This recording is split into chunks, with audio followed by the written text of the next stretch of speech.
Welcome back to the Restaurant Technology Guys podcast and now YouTube show.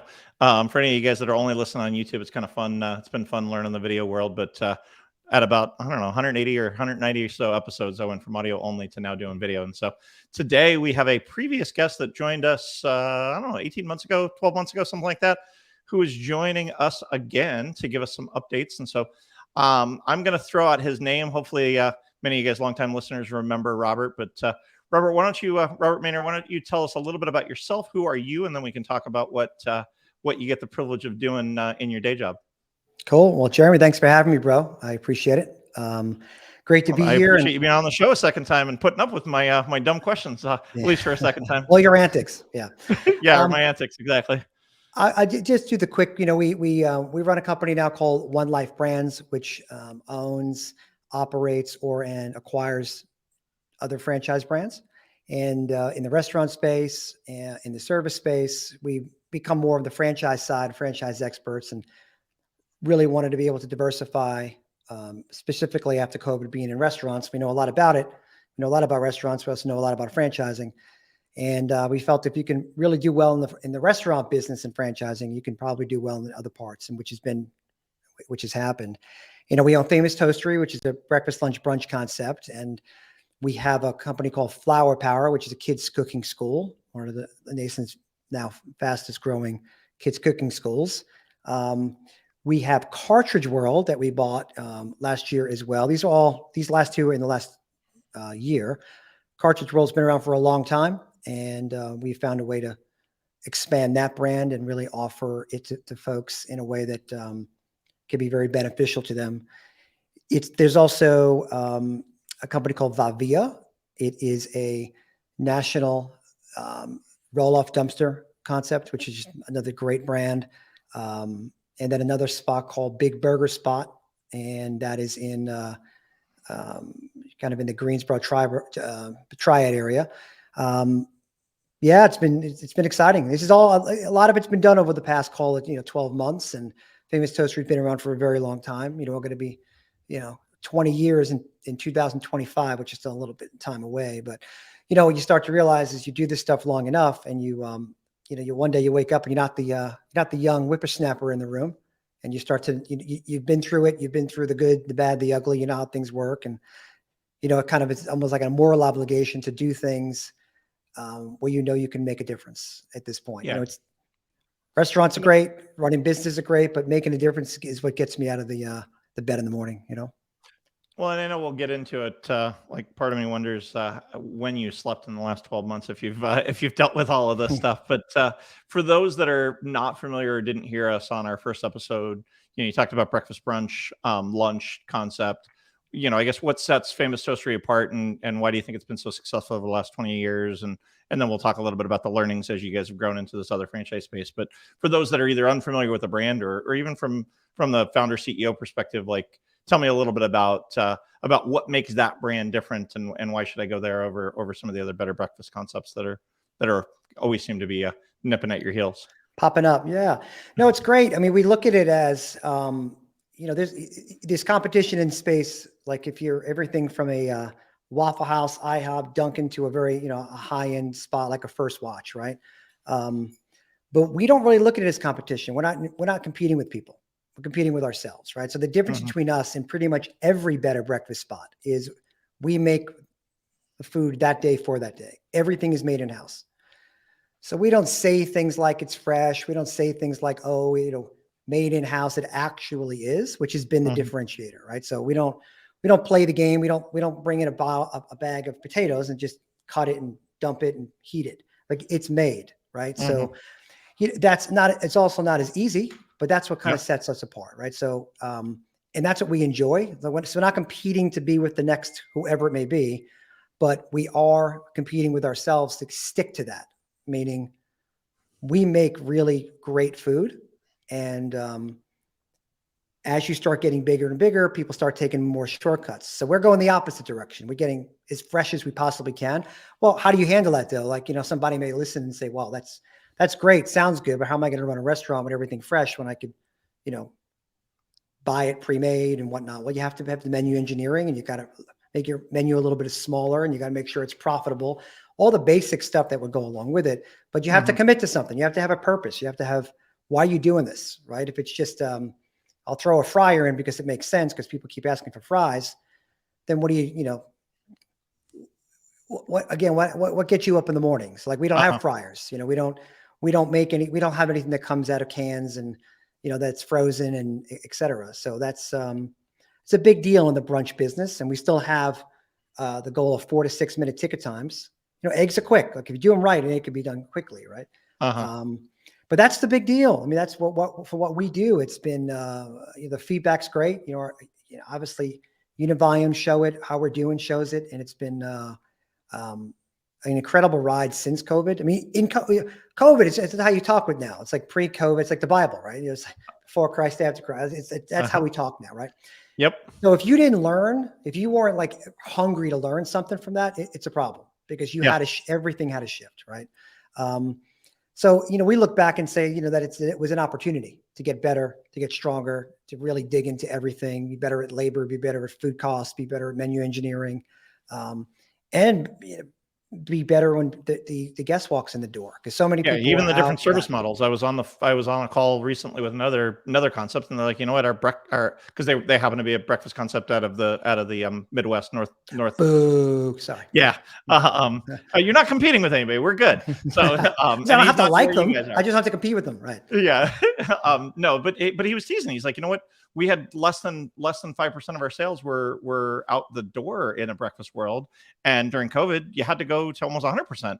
Where people weren't eating in your dining rooms. And so, to your point, menu engineering, making sure that product travels well, and or the messaging to a guest that says, "Hey, cold eggs probably aren't the best thing if you got to take this home for 30 minutes," kind of thing. And so going through that, it was just kind of interesting. Every time I talk to restaurant operators, they've had to learn.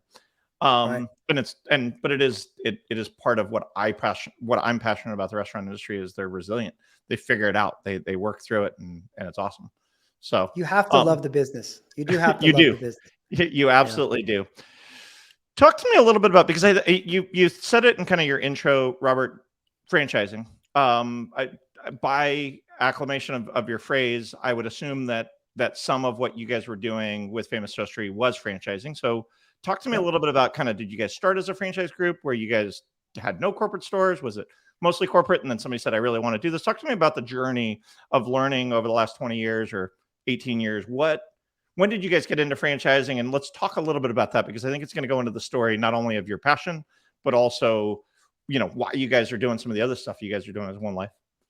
Yeah, no, that's, it started in 2005, and it was a friend of mine that I grew up with. He was the first person I met when I moved from the Bronx to Long Island.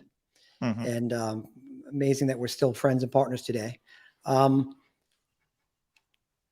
It started in a small little house. He wanted me to get involved. I got involved. It turned into something much bigger than expected. 2008, we opened another location. It was just very slow. It was never meant to be franchise, or back then called it the F word, right? Yep. And just to kind of fast forward, in 2013, we started looking into it, and then we started selling. It was to the point where people were like, how can I do this? How can I do this? Right. Yeah. And we didn't, like most folks, you didn't know anything about franchising.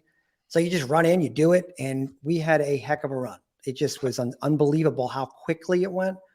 It's a different time. It's when bed and breakfast wasn't as popular it is now, even though bed and breakfast is still so much room, right? Yes. For, we can open another 500 locations, and we're not really stepping on people, right? Yep. And going back to why you do other brands too, is like you learn so much, right?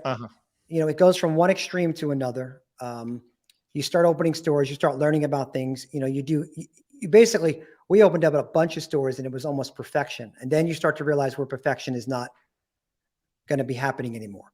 And that's when you start learning, and then you learn the hard way when you don't know. So you have to, it takes you a while to make the adjustment, which is why out of all the things we can do, right? We can go into many different types of businesses, but what you know, right? Yeah. And I'm sure there's a lot that we don't know still, but we've been through the ringer. So for us to give value to franchisees, it's like almost a moral obligation to keep doing franchising, because we know, like, if you're not going to be a good fit, it's going to be very quick now. there's no feelings about it. Like it's not going to work. Like if we're clear that you do not want to do X, there's no way forward. So we really coach the folks when we're talking to them, and really you want to get to a no before a yes, because most of the time it's like, oh, let's sell franchise deals. Yeah. We don't want to do that.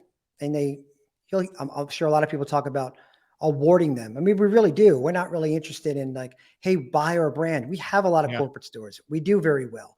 We have franchise locations. Now it's like, we want to make sure it's the best fit for the franchisee and for us. And for your guys' brand. Well, and I've seen lots of brands grow too fast, not go through that same passion that you guys have to pick the right people, and they pick too many.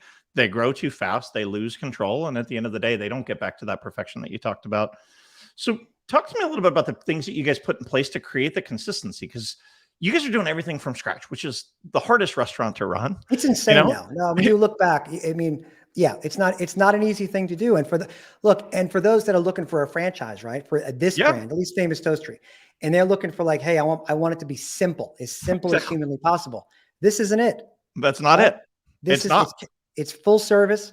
You know, it's got beer, wine, liquor. Yes, it's 7 to 3, which is great, right? That's the big deal. But it's a lot of work. You know, this isn't like you just open up and you have one person working there. It's a lot of work, and you have to have talented people and great leadership. Yeah. But when you've been through this before, how do we make the changes you were asking? So we stopped franchising in 2017. We just stopped taking people's calls. We had so many locations. We had a lot of great ones. We had some good ones. We had some bad ones, and we didn't like having one bad one. So we made an enormous amount of adjustments, right? And we also realized what we were going to sacrifice and not going to sacrifice. And food was number one. That's what made us who we were. Even today, I don't know anyone who does what we do. Zero, because it's hard, right? Yeah. And somebody listening to this may say, well, yeah, well, what you would do, hey, you'd have a better margin if you just did this. And well, that's their choice. Yeah. Right? If you want, In-N-Out is famous. I mean, people have been lining up to franchise In-N-Out for years, and they're like, no. I happen to know the founding family, and they're just like, no. I appreciate that you want to franchise our group. No. I mean, Cheesecake Factory took many, many years before they decided to franchise, and they only franchise internationally. And I know they sent teams to their first franchise partner for years to teach them how to do it. They had to ensure that they could get supply chain and do all of the things, which again, you guys have had to deal with from that 13 to 17. And as you said, probably made, I don't want to say made some errors, but had some opportunities to be better in that. Well, look, Don, make it clear. And that's what's interesting about these things, right? I mean, and I watch these sometimes, and people come on these shows and like, they're talking about how they've killed it and they've murdered it and they've destroyed it. And all the buzzwords that you just don't want to ever hear. And the truth is, it's highlight reels, right? If you're not making mistakes, you're not working hard enough. So it's like, if you're going to come on and talk about stuff, it's like, yeah, we made a lot of mistakes. Yeah. And we fixed them and we figured them out, and you learn from them, and you can't keep doing them over and over again. But like with anything, if you're not acknowledging it, because you see, look, if you take a clip of something like this, right, and it's all about, you can make this, you can do that, and all the, again, highlight reel stuff. It's a lot of hard work to it, right? And that's just I'm a big fan of talking about what doesn't work. I know what works. When you execute, when you run any restaurant and you execute and you have great food, great people, great culture, it's like, you can't mess that up. Yeah. When you don't, you have problems, period. You pick the wrong people, have the wrong GM, or are making decisions very quickly. That's another thing that can really help. But yeah, it's not, look, if this was easy, everybody would do it, right? Absolutely. Building a building, if that was easy, everybody would be real estate developers, right? Because that's another one of our businesses that we do. It's not easy. It's not, and crazy stuff happens all the time, but you have to do this for more than just the idea of like running a brand and wanting to make money. You've got to want to have a different purpose to it. So you want to see people succeed. You want to see their kids be happy. You want to see them have a better life. You want to give, you want to have the dishwasher become a franchisee, right? Or go from making X to making a lot more, or living in a one. And we have stories of people that were the cook and now they run 2 locations and do great, right? And that never would have happened if we weren't in that type of mindset of trying to be in a position to help folks and give value to folks. I want to get into your passion in just a few minutes, Robert, but I'm gonna take it back just a little bit because you talked about 4 other franchise groups that you guys are working on. And one of the things that I love that you said, and you didn't say this directly, but I'd love to have your thoughts on it, and then we can talk about these other brands, is you guys know who you are. You know who you are, you know who you're not at Famous Toastry. You guys figured it out. When somebody came in and said, "Well, why don't you just get the hash browns out of a bag or whatever it might be, whatever product it might be, instead of doing what it is that you guys do," you guys you guys were able to have a pretty clear decision that says, no, this is not who we are. This Right. is what we're going to stand for. And I think that's important because if you're blowing with the wind based on whatever the whim is or whatever the supplier is doing or whatever the latest, greatest thing is that people are looking to do, there's opportunities for those to be really successful, but they're oftentimes not sustaining. And so I'd love for you to, I guess, go through a little bit of that because I think it's important to understand who you are, and I'd love to then talk a little bit about why that's so important in franchising and in the world in general. Well, in one word, it helps you make decisions, right? It's Hmm. decisions. That's the Yes. word. So if you have a standard and you know what you stand for and you know what you're about, it makes life easy. If you Yep. don't, then you'll fall for anything out there, or there's always options. There's always something to do differently, and that's how people get into these rabbit holes of Yes. going down. If you're in the breakfast business, all of a sudden you're serving pizza and chicken tandoori, and it just doesn't make sense because someone thought it was a good idea, right? Yep. It helps with clarity too. Like when you get people, especially with franchisees, if they're coming and they're like, "Hey, I love the brand. I've been going for years, but you would really be better if you did X." Hmm. That's not a good fit Yeah. because we're not now going to mend that, right? And it also helps them know that maybe they need to be an entrepreneur in a way of starting their own place. Yeah. We help Maybe it people doesn't start need to their say own, Famous Toastry on the outside. It needs to say Joe's Burger Place or whatever, and and and that's we've helped fine. people And do if you that. guys can help them do that, I think it's something that's a worthy cause if that's something they choose to do. It's clarity, right? You've got to Yeah. have the clarity on who you are. Like anything, right? If you Yeah. don't know who you are, that's a problem, right? And Yeah. then it's just going back and forth with the wind, right? So we've been doing that since the day we started. Hmm. And instead of sacrificing food wise specifically, we try to dig in even more. Now, there's sacrifice you have to make. Got to have a smaller menu. Got to get those SKUs smaller. You got to make sure you're getting the right deals with your food purveyor. You got to work hard, right? It's like Hmm. anything else. You can't just doesn't just go poof, right? Yeah. Um, Well, and you got to measure. And it reminds me of my daughter is in culinary school. I mean, she's in high school, but they have a culinary program at our high school, which is awesome. And I love it, especially since I'm in the restaurant business. And they made her watch a few of the episodes of the History Channel's show, the Food That Built America, which if you haven't checked it out, it's a fun show because it goes back to some of the original franchise groups, McDonald's, Burger King, and talks about the burger wars back in the 50s or whatever. And right. there's a very true story that they talk about where Ray Kroc walks in and somebody's selling tacos inside of his McDonald's, and he's like, "This is not who we are. We sell burgers." And I think it's true. It's true, and it's important for people to understand that there are very few that can do it the way Cheesecake Factory does, where they've got 300 menu items and they can make essentially anything on Yeah. Yeah. to your point. And so with that, understanding that and then being able to scale it, how is that translated to Flower Power and Cartridge World? I mean, you said you've learned a lot of these things and you want to take those into the world to help better people. And you've thrown in why you do what you do, and I'm going to probably spend a good 10 or 15 minutes talking about that. But talk about Cartridge World, Flower Power, Vivia. Like, what? Talk to me a little bit about how are these things translating? Because to an outsider, running a kids cooking school and running a Famous Toastry, like they don't match. Or running a rollaway dumpster doesn't match with Famous Toastry. But obviously, you guys have been able to both make them successful, and it's been an important part of your WonLifeBrands growth. Yeah. Franchising is all about support, right? So we happen to own some corporate stores and some of these things, but it translates across the board. Whether you're doing a math franchise, or kids franchise, a steak franchise, it's about they're buying the system that you've created or you've done really well or you founded, Mm-hmm. and you need to give them the tools to execute. So we've kind of got that down pat. So it doesn't really matter what you do. Restaurants are not easy. I mean, Yeah. there's a reason why, for instance, a Cartridge World may cost 55 to 70,000 to get in, and a Famous Toastry is going to be a lot more than that, Yeah. right? Yes. Or even a Flower Power wouldn't be as much as a Famous Toastry, but we want to have it so that at all levels that we can actually add value to folks at all levels of investment.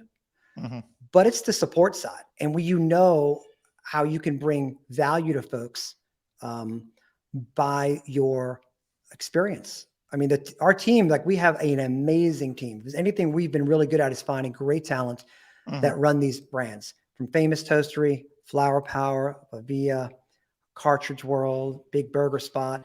These are people we go to bed at night. We don't have to worry about anything. This is That's just awesome. these people are awesome. So they're getting an enormous amount of support, and we get to make a difference to them, Mhm. right? We get to show them the path and be very honest at the same time. It's like, Yeah. sometimes it's like, it ain't going to work. This isn't for you, right? Yeah. If you're going to be in the business of a Cartridge World, right? And we have the executive office model. You do not need to be having a retail location to buy a franchise. You can literally Yeah. work out of your home. It's very cheap to get in, et cetera. But if you're not passionate about sales, Uh-huh. then we cannot sign a franchise agreement. Like, if you're like, hey, I really don't like making calls, I don't like talking to folks, then this isn't for you. Like, we got to be very clear.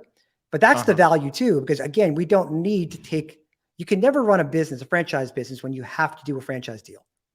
We've Yeah. never been in that position, but I see a lot of that over Yeah. the years. So That's you the got to way. have it buttoned up. And for example, we bought Flower Power last year, and we've invested an enormous amount of money into rebranding the whole thing. I mean, everything's redone, from the logo to the curriculum. We've brought in a chef, we've brought in marketing folks, PR folks, a great president. So the value, when someone buys something like this, they're getting so much value that, um, for me, that's what life's all about. Like, Mhm. getting what you're paying for and more, right? Yeah. Um, and also you learn a lot from other things that happen in other brands. Like, when I first saw What Cartridge not to World, do? What not to do when you're watching other well, brands that are not succeeding? well, you take somebody who's a franchisee of Cartridge World, Uh-huh. and then you take someone who's a franchisee of Famous Toastry. They're very, very, very, very different businesses, right? Yeah. But a lot of the mechanics are the same, and you get to see problems that we wouldn't really see in Famous Toastry in another franchise. And then but when you find these there's always something weird going on. Like, here's the deal. You're running a business, no matter what business you're running, right? Digital marketing agency, PR, computers, tech, something goes wrong. Yep. People do dumb stuff. Uh-huh. You make mistakes. That's okay, right? But being able to see so many different lines of success, failure, or get to learn from, for us, helps us accelerate the brands, if that makes sense. Yeah. Like, we don't waste time on certain things. Like, when I didn't know about franchising, there were certain decisions you're like, that doesn't really matter. I know they're not really, they're opening late, they're closing early. We'll deal with it. No, these are the hours. This is what people expect. And it's not fair to the franchisee, a half an hour away, if you're serving something else, or if you're not at the same standard. So that Mhm. goes back to training and making sure you get in front of it and not being afraid of the consequences, because, you don't want to be in a position to say you're policing the brand. You want to be able that you're giving value to the brand. Because I always say to everybody, you pay a royalty, right? Every week, every month, Yeah. whatever the setup is. But that's the value. Like, if we're not creating the value, then we need to know. Like Uh-huh. I say to people, you pay us, hold us accountable. There's something you need, we're not doing. We want to be all over it. Yeah. So I think it has to go, but you got to do that both ways. But we lead with that. I lead with, you pay us every week. Yeah. Get what you deserve to get. Well, and Robert, I'd love to talk a little bit about who you guys see as a customer, because at times I find in the franchise business, the end consumer that's consuming the product, they see as the only customer. And then I've seen the opposite, where the franchisee, because they're their money train at the franchise or side, they're their customer. And I've seen brands struggle. And I guess I'd love to understand how you guys balance that, because the customer, the consumer of Famous Toastry or the burger concept or any of these things, ultimately is the one writing the check to the franchisee, and the franchisee is writing the check to you guys once a week. And at the same time, you've got to manage the perception of the end user To your Mhm. point, they don't open at 7 a.m. like they're supposed to because they can't get staffing, or 6 a.m. or whatever the time is. You've got to manage both that tension. How have you guys been able to manage that tension across the different franchise groups? That is very simple. Our customer is the franchisee, right? So if the franchisee isn't happy, the end user is not going to be happy. If a store is not performing because the franchisee isn't showing up, or that we haven't done what we needed to do, Hmm. that's how we have to look at it. Uh-huh. If the franchisee is following the system, and we're providing also the value, and we're making sure we're checking on things, that's the customer to us. Now you would say, well, so is the person coming in and paying for the eggs? Yes, but before that, we have to make sure that the person running it, general manager, franchisee, that's our customer. And those are the Uh-huh. people we need to make happy. You can't have unhappy staff. Yep. Unhappy staff equals unhappy people, right? Yeah. And they're not going to go the extra mile. They're not going to make a great experience. They're not going to go out of their way if they're not happy, right? Or if they're not feeling supported. Yeah. So Invaluable. that's how, yeah, that's very simple in our world. It's we support our customers, the franchisee. So that really goes into, and I'd love for you to talk a little bit about, because the first time that we got on the show, you blew me away with your passion for people, Robert. At the end of the day, your passion to see people succeed, to see people be able to, you know, get off of work and be able to go see their choir, their kid in the choir, or get to a football game, or really, that cook that was there, and he was working for a lower wage, and now he owns a store. Where does that come from? Talk to me a little bit about where that comes from, and how it really permeates everything that you guys do at WonLife, because it is something that's admirable, and I guess I want the world to know that that's something that you're passionate about, you personally, as well as it permeates everything that you guys do there. Right. No, it's interesting. I don't really think about that as much, but when I look back from when I was younger to where I am today, I shouldn't be here. I shouldn't be doing what I'm doing, right? I don't have a college education, wasn't good at school, still not that great at spelling. And by pure grit and just not look, I didn't know how to do anything. I just went and did stuff, and I did well in things. I did not good in things. But the passion gets thrown around a lot. I was pretty obsessed with just finding something, right? Hmm. And I didn't really have the help. I didn't have the mentor. I didn't have the person that can help me along. So it's like you want to kind of pay that forward, where you can create value for folks that like I try to look for things that I wish I had Uh-huh. someone to pull me along, even if it's someone in the store who's you know looking to buy a business, and I hear about it. I want to, hey, let's talk for half an hour. Let me hear your plan. What do you want to do? And et cetera. You want to, I don't know what it is. You just, you want to pay it forward um, with doing, being grateful for where you are, being Hmm. grateful for where you're not. Um, and one life, the idea is if the motto of WonLifeBrands is, if not you, then who, right? Yeah, So I love if that. it ain't that guy, someone else is taking, if he's not going to be the CEO, someone else going to be the CEO. If you're not going to start that brand, someone else going to start that brand. If you're not going to buy the franchise, someone else going to buy the franchise. So it's, you only get one shot. I mean, the truth is, there's a reason why we call it One Life with a W. And you want to win, you want to win at life. But the truth is, there ain't no do-overs, Uh-huh. right? When game's over, game's over. We don't know when that's going to be. And you want to inspire folks to think that way, and give the opportunity for that, right? So that's what kind of keeps that. You can't just be motivated by money, because Yeah. once you have some money and you know that, okay, money doesn't buy you happiness, it helps you be less stressed in paying your electric bill, right? Hmm. It does not guarantee you happiness. It doesn't guarantee you love. It doesn't guarantee you many things, right? Yeah. But what it does do is it fills your heart and your soul to be able to see people succeed, to be able to move them along in the right direction, lead them out of the path. This ain't for you, bro. Like Uh-huh. this is not for you. You should get a job. Like if Uh-huh. this is where you're gonna, not, lots of times, especially in franchising, people will have the money, they'll have the passion, and they'll be like, well, I just want to do this for my kid. Well, if your kid doesn't want to do it, bad idea. Like, we're Yeah. not signing your deal because you want something for your kid. He's not motivated yet. Maybe he will be one day, but do you really want to spend all this money to do something for your kid? Yeah. Yeah, Do the exactly. work somewhere else, right? So look, at the end of the day, I feel to be fulfilled, you can't just be trying to chase the next dollar, right? Hmm. You got to plant your seed. you got to, raise your family. You got to build their legacy. Again, do the right thing. I probably talked about this last time. My dad was a New York City fireman, Yep. and growing up, all I heard was, yeah, your dad's a great guy. He always did the right thing. It's all the New York guys, right? All the New York accent. I know All the you've moved south, but some of that yeah, came with you, huh? yeah, which it sure does. It always stuck with me. So even with doing deals, how you treat people, how things go down, right? Mhm. Life won't always be fair. Stuff's going to happen. It's how you deal with it, how you treat people, and how people treat you back, right? And sometimes it's not going to work out for you, but Mhm. life is so much more than just running a business and collecting a fee, right? Yeah. You want to be able to, you want people to be like, this is great. And we went to one of the brand, a cartridge world, which has been around for a long time, Yeah. right? And had a conference a couple of months back, and it's been through a lot of stuff. And in 6 months' time, we've done a lot of work. We're not even into it for a year yet, and we were expecting it to be a little funky at the conference.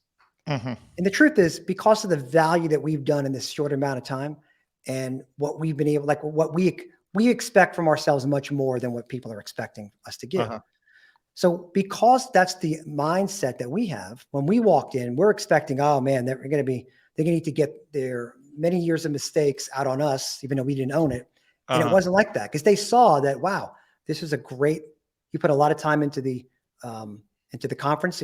Greg Carafello, who's the president, did a great job, and the team, Eric and Tina, to put this thing together and really just create value, and people appreciate value, right? At the Mhm. end of the day. But it's Yep. also the mindset. You can't just be like, I'm going to buy the brand. I'm going to sell it, and sell it to private equity. All Yeah. right. Well, it's all very cute, but it just doesn't Mhm. work that way, right? You have stores that don't make money. No one's buying your brand, right? Mhm. Period.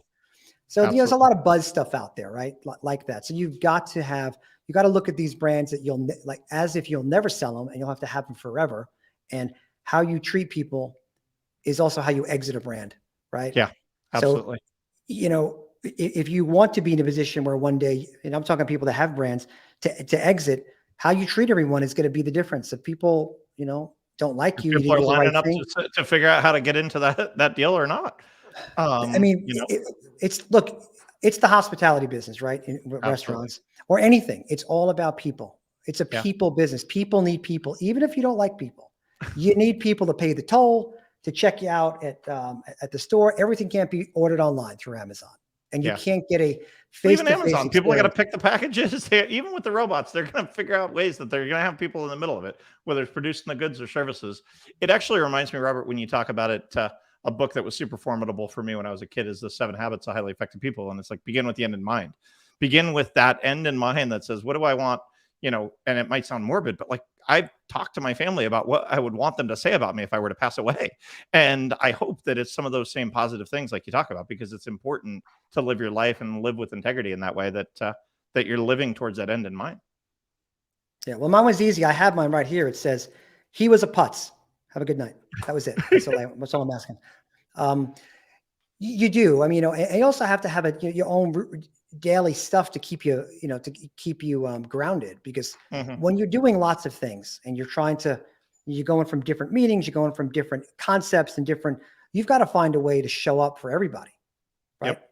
Meaning for Yeah. your kids, when you walk through that door, like you can't be in that crazy mode of like rah, rah, rah. When you walk in, you've got to be in a different space, right? Yeah. Or you're not going to be showing up for your kids, and you've got to be grounded and spend the time in the morning and in the evening for what people want to do, whether it's Mhm. praying, whether it's just being grateful, taking 15 minutes out of the day to just breathe, right? Because Yep. you do wake up one day and you're much older and either successful or not successful, happy, not happy. And it goes like that.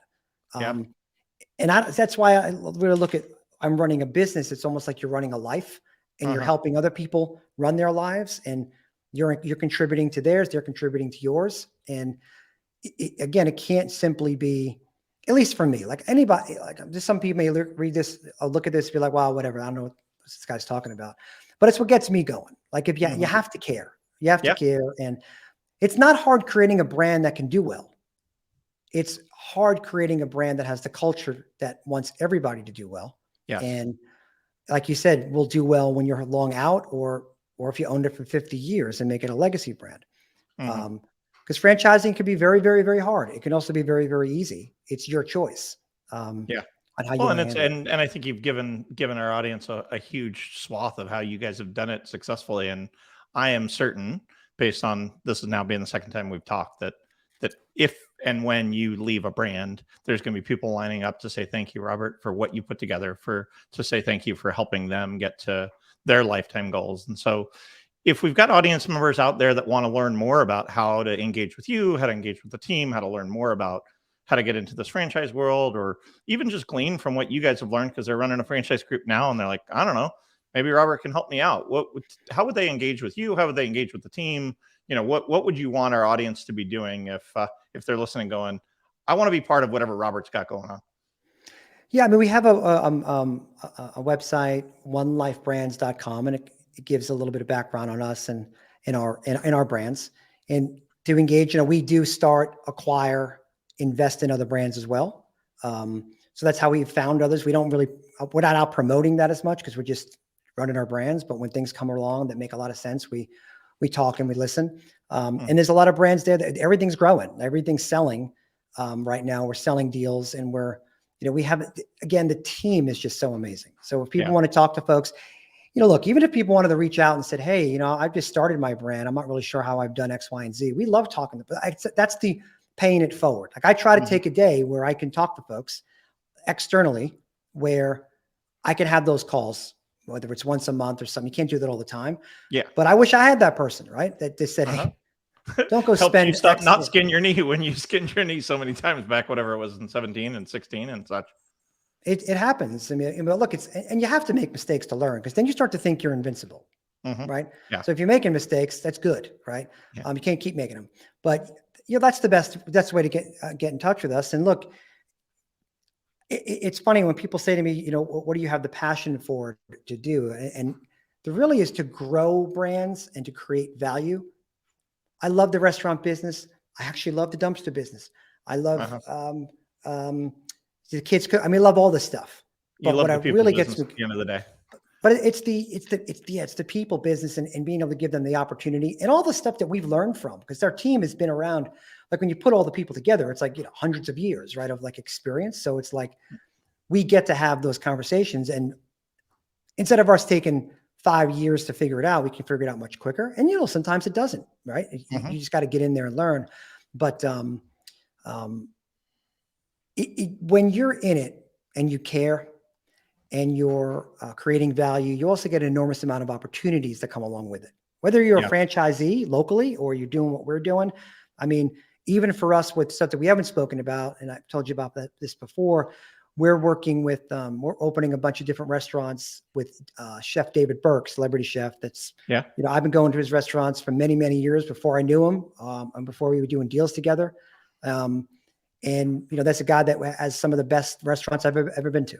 Yeah. And Absolutely. treats his people great, knows people's names, loves the people that work for him and the people coming, in his restaurant. And I never thought I'd be doing deals with other people in restaurants. I figure we have our own stuff, but it's a blessing to be able to do that, and be able to create other chains and be able to create, fine dining and fast casual. Again, you do the right thing for people, and it comes back to you. Like, it's And they just the see way the it. world They works. feel it. Yeah. They feel it in the food. They feel it in the way that you treat them. I mean, at the end of the day, Robert, I love talking about success stories, not only of the people that we get to work with, but of the job that they've done to create a better world for the restaurants. I'm incredibly passionate about restaurants. It's been what I've done for 30 years of my life, and I love seeing restaurants succeed. I hate seeing restaurants struggle, and part of where even the show came from was for that. And so I appreciate the fact that you're willing to share that insight.